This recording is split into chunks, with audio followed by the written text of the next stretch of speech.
So I've entered this year like how I kind of finished off last year, and that is with a playthrough of a glorious Metroidvania.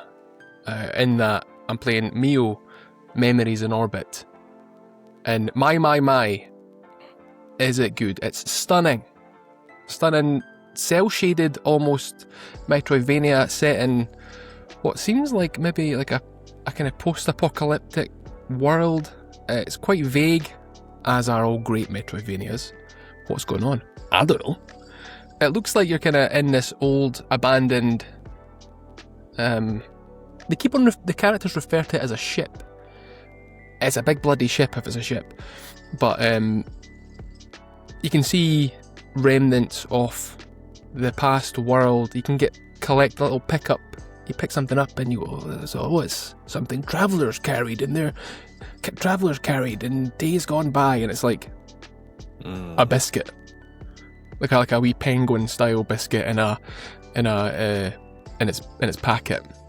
So you kind of don't know what's going on.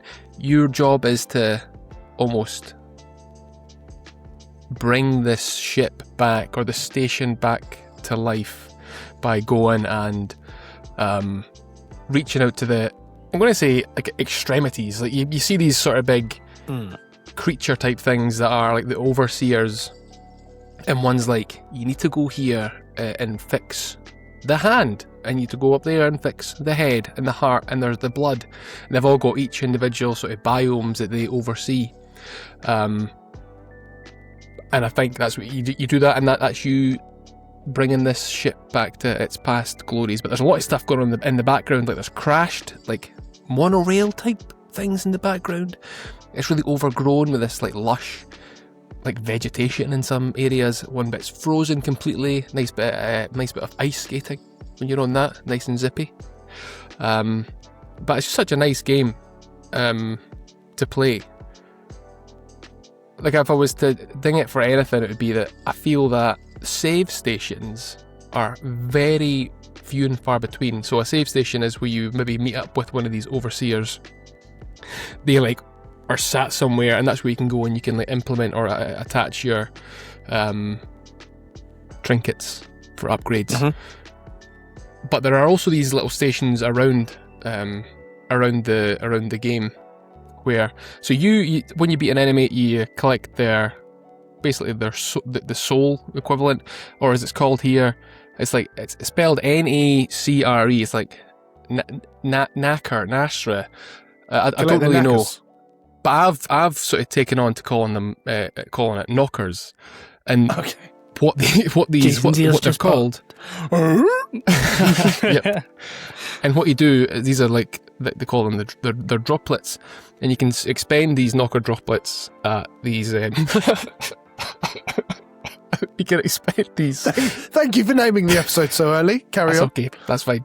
You can expend the knocker droplets at these little like terminals.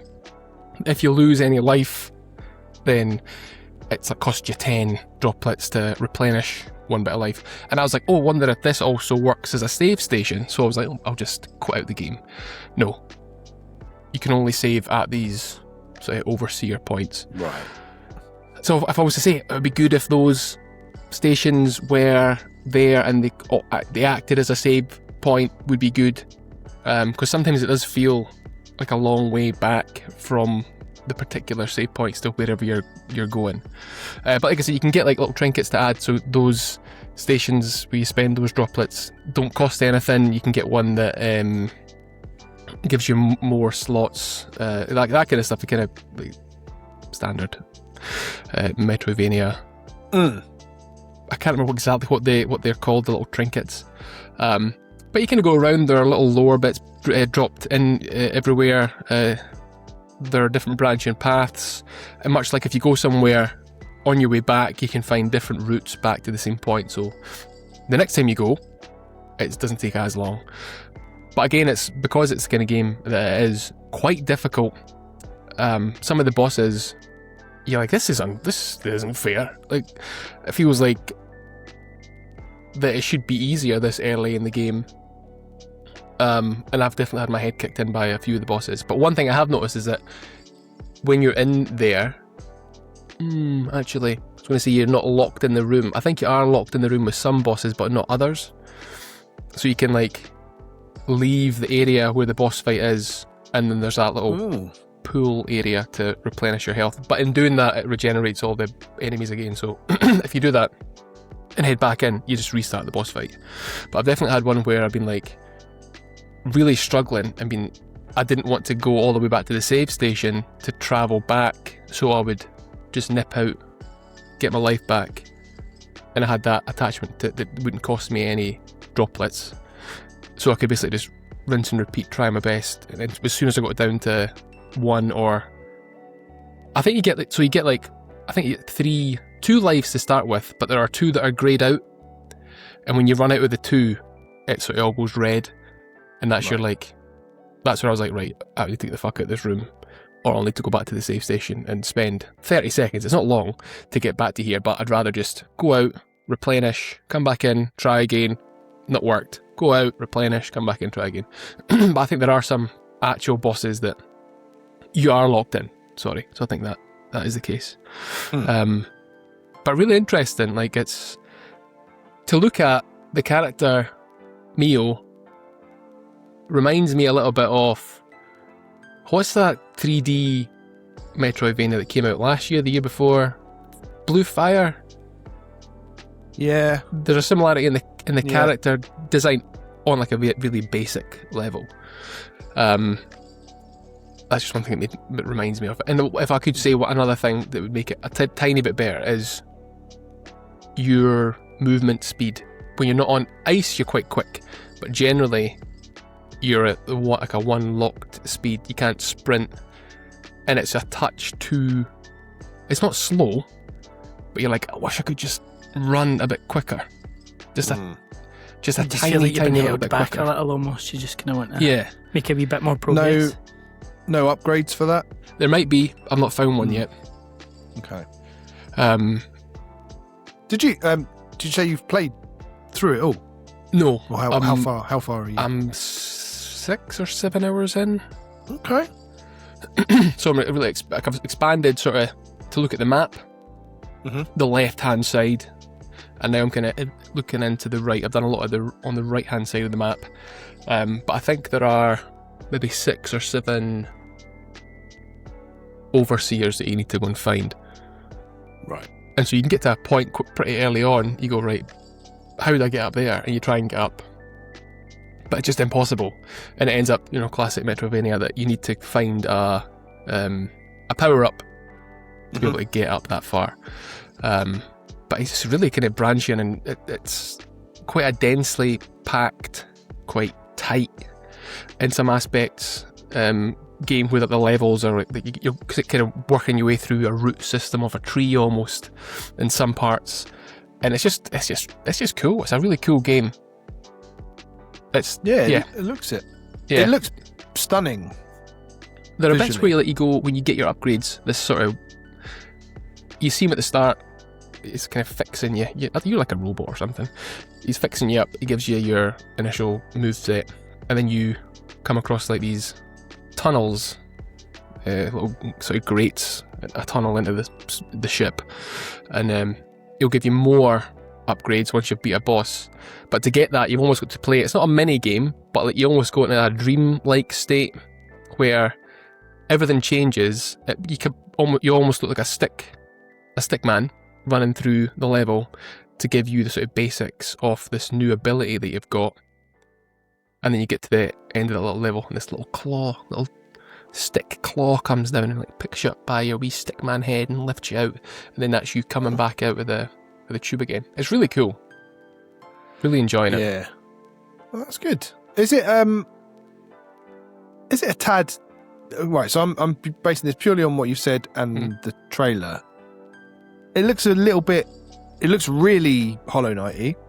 Does it feel derivative, or does it do enough sort of its own thing to have like some? I think it does enough of its own thing. And when I played it, I have not linked it to Hollow Knight once. Right. Maybe and other than like with Silksong, there was an upgrade to let you run faster.